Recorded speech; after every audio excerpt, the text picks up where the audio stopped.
Assalamualaikum warahmatullahi wabarakatuh. Perkenalkan, nama saya Fadila Ayusdaningrum, NIM 205231161 dari kelas Perbankan Syariah 4E. Pada kesempatan kali ini, saya akan menjelaskan materi tentang kebijakan fiskal dan kebijakan moneter.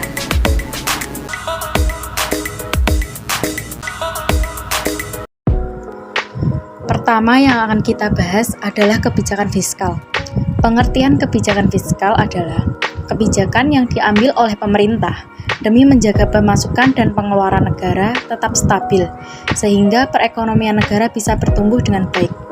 Sementara, menurut OJK, pengertian kebijakan fiskal adalah kebijakan tentang perpajakan, penerimaan, utang piutang, dan belanja pemerintah dengan tujuan ekonomi tertentu. Jenis-jenis kebijakan fiskal terdiri dari 3 jenis. Yang pertama, menurut segi teoritis, terdapat 3 jenis kebijakan fiskal, yaitu kebijakan fiskal fungsional, kebijakan fiskal disengaja, dan kebijakan fiskal tidak disengaja. Kemudian, menurut segi penerapan, terdapat 2 jenis kebijakan fiskal, kebijakan fiskal ekspansif dan kebijakan fiskal kontraktif. Kemudian, menurut segi neraca pembayaran, terdapat 4 jenis kebijakan fiskal. Yang pertama, kebijakan fiskal seimbang. Kedua, kebijakan fiskal surplus. Yang ketiga, kebijakan fiskal defisit. Dan yang terakhir, kebijakan fiskal dinamis. Pemerintah dalam menghadapi defisit anggaran memerlukan kebijakan fiskal. Di antaranya adalah sebagai berikut. Yang pertama, pajak. Pajak merupakan bagian yang tak terpisahkan dari kebijakan fiskal karena pajak merupakan kontributor terbesar dalam anggaran pendapatan dan belanja negara (APBN). Penerimaan pemerintah dari pajak sangat tergantung dari tingkat pendapatan masyarakat. Apabila semakin besar pendapatan, maka semakin besar pajak yang harus ditanggung, begitu pula sebaliknya. Karena pajak berkaitan dengan pendapatan. Pajak dapat mengakibatkan turunnya daya beli masyarakat karena mengurangi pendapatan siap konsumsi atau yang biasa disebut dengan disposable income. Yang kedua, kebijakan cetak uang baru. Pemerintah dapat membiayai defisit anggaran dengan meminjam dana dari bank sentral. Bank sentral akan membiayai pinjaman tersebut dengan mencetak uang baru sehingga jumlah uang yang beredar semakin banyak. Dengan demikian, harga barang dan jasa akan mengalami kenaikan, dan inflasi juga akan mengalami kenaikan. Yang ketiga, pinjaman masyarakat. Pinjaman masyarakat di sini terbagi menjadi 2, yaitu pinjaman masyarakat dalam negeri dan pinjaman masyarakat luar negeri. Yang pertama, pinjaman masyarakat dalam negeri adalah pemerintah dapat membiayai defisit anggaran pemerintah dengan meminjam dana masyarakat dalam negeri dengan penerbitan surat hutang atau obligasi pemerintah yang dijual kepada masyarakat.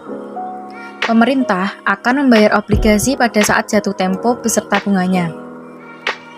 Kemudian yang kedua, pinjaman masyarakat luar negeri adalah pemerintah dapat membiayai defisit anggaran pemerintah dengan meminjam dana masyarakat luar negeri dengan penerbitan surat hutang atau obligasi pemerintah di pasar uang internasional. Sumber pembiayaan ini digunakan untuk membiayai defisit neraca pembayaran internasional. Contoh kebijakan fiskal yang ada di Indonesia, diantaranya yang pertama, tax amnesty atau yang biasa disebut dengan amnesti pajak, yaitu pembebasan pajak berupa pengurangan atau peniadaan dalam kurun waktu tertentu bagi masyarakat yang mau melaporkan seluruh kekayaannya. Contoh yang kedua adalah subsidi BBM dan gas. Tujuan kebijakan fiskal di bidang bahan bakar ini adalah memperlancar mobilitas dan transaksi ekonomi masyarakat. Dan contoh yang terakhir kebijakan fiskal adalah penetapan harga jual maksimum untuk barang tertentu yang disebut dengan kebijakan HET, harga eceran tertinggi. Barang dengan HET umumnya adalah obat-obatan dan sembako. Selanjutnya, kita akan membahas kebijakan moneter. Pengertian kebijakan moneter adalah suatu kebijakan yang diambil oleh bank sentral dengan tujuan memelihara dan menstabilkan mata uang agar perekonomian negara tersebut tidak anjlok. Kebijakan moneter dapat dilakukan dengan mengambil tindakan pengendalian jumlah uang yang beredar di masyarakat dan penetapan suku bunga. Instrumen kebijakan moneter terbagi menjadi dua, yaitu secara kuantitatif dan secara kualitatif. Secara kuantitatif terbagi lagi menjadi 3 bagian. Yang pertama, adanya kebijakan diskonto. Kebijakan diskonto adalah kebijakan moneter yang mengukur melalui tingkat suku bunga bank. Penurunan bunga diskonto akan mendorong bank umum untuk meminjam dana yang lebih banyak karena biaya yang ditanggung lebih ringan. Sebaliknya, dalam kondisi perekonomian overemployment, maka bank sentral akan menaikkan tingkat suku bunga diskonto. Yang kedua, adanya operasi pasar terbuka. Operasi pasar terbuka dilakukan dengan cara menjual atau membeli surat berharga. Saat Bank Indonesia ingin mengurangi peredaran uang, maka pemerintah menjual surat berharga. Sebaliknya, ketika peredaran uang harus ditingkatkan, maka pemerintah membeli surat berharga. Yang ketiga, adanya kebijakan rasio cadangan wajib. Kebijakan rasio cadangan wajib adalah kebijakan ketika perekonomian melemah, maka bank sentral akan menurunkan persentase cadangan wajib bank umum. Sebaliknya, dalam kondisi perekonomian overemployment, maka seharusnya bank sentral menaikkan persentase cadangan wajib bank umum.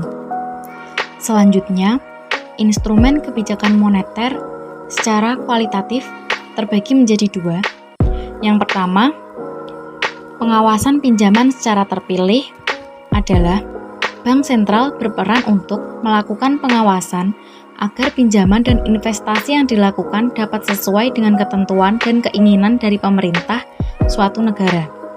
Pengawasan ini dilakukan untuk mengendalikan dan melakukan pengawasan terhadap pinjaman serta investasi yang dilakukan oleh berbagai bank.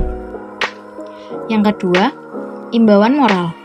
Dalam kebijakan bujukan, moral pemerintah tidak mewajibkan bank umum untuk mengikuti aturan yang ditetapkan bank sentral. Bank sentral hanya memberikan himbauan kepada bank umum untuk membantu pemerintah melaksanakan program tertentu yang sudah ditetapkan oleh pemerintah. Contoh kebijakan moneter di Indonesia adalah pengendalian inflasi. Saat inflasi tinggi, artinya uang yang beredar terlalu banyak, sehingga bank sentral akan mengambil kebijakan moneter dengan menarik uang yang beredar lewat kebijakan kenaikan suku bunga. Selanjutnya, perbedaan kebijakan fiskal dan kebijakan moneter. Yang pertama, dari segi pengambilan keputusan. Kebijakan fiskal adalah kebijakan yang diputuskan dan dikelola oleh Kementerian Keuangan. Sedangkan wewenang kebijakan moneter sepenuhnya pada Bank Indonesia. Yang kedua, dari segi tujuan. Kebijakan moneter bertujuan menjaga jumlah uang yang beredar di masyarakat. Sementara itu, tujuan kebijakan fiskal adalah mengelola dan menjaga kesejahteraan sektor-sektor pelaku perputaran uang, mulai dari konsumen, pekerja, sampai pelaku usaha. Sekian yang dapat saya sampaikan. Apabila ada salah, saya mohon maaf. Wassalamualaikum warahmatullahi wabarakatuh.